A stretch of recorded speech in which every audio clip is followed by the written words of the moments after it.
Jessica, and then Tom, then Mary Alice. I'm going to support increasing the business license fee, but I want people to know it's not an easy decision. It's a very, very difficult decision.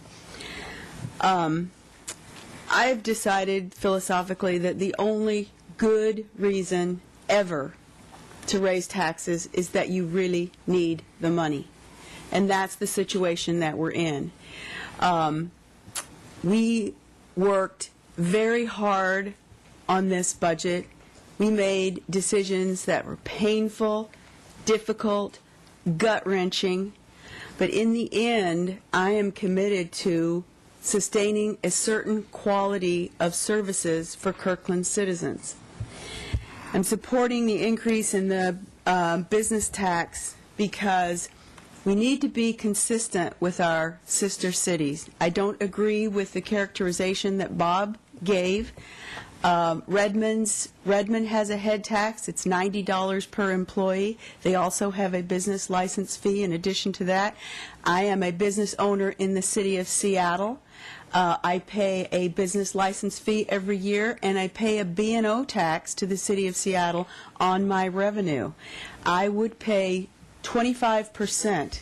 If I had my business in Kirkland, I'd pay 75% less than the business tax that I pay in Seattle. This head tax that you're talking about, you get an exemption from it if you pay B&O tax. The City of Seattle instituted the head tax to capture everybody that wasn't paying enough in B&O tax. So we need to be consistent in our taxation with our sister cities. We also need to diversify our revenue.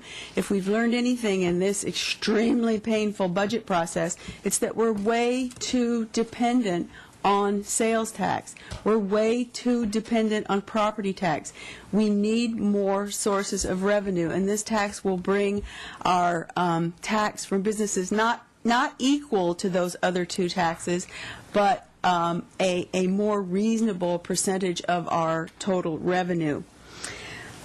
This also supports our economic development plans. We're making a concentrated effort to bring more employers into the city of Kirkland. And many of the employers that we're seeking to bring in don't have businesses that generate sales tax. So when we're asking our citizens to accept more density in our commercial areas, and we have to do that because we have a very limited amount of commercially zoned property. And so there, in my opinion, there needs to be a direct benefit of a program that encourages that type of business, that type of employer.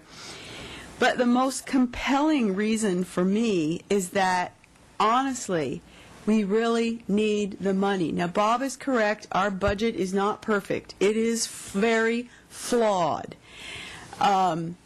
It's not perfect, but it's the result of a lot of hard work by dedicated people, and it's the best we can do at this point. Yeah, are there discretionary things that we can still cut?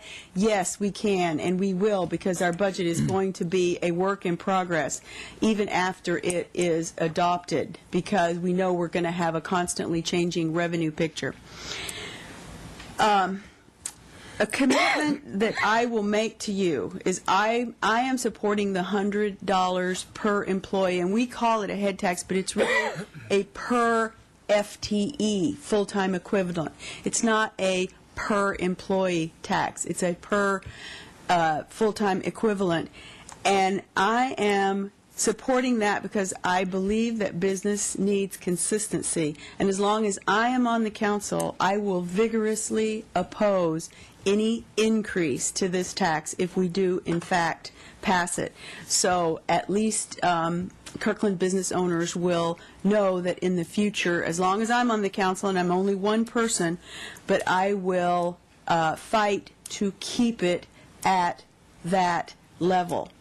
So I know it's difficult, and trust me, I'm a business owner. My revenue is down, and I know how hard it is.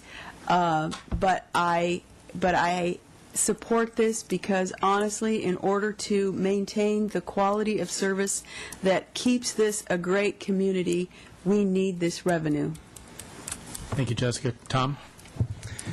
Well, Joan and Jessica made many very good points, and I won't repeat them, except to say that this has been fully discussed. It's something that's needed right now. It was a hard decision among many hard decisions in trying to get to a sustainable budget. We're not there.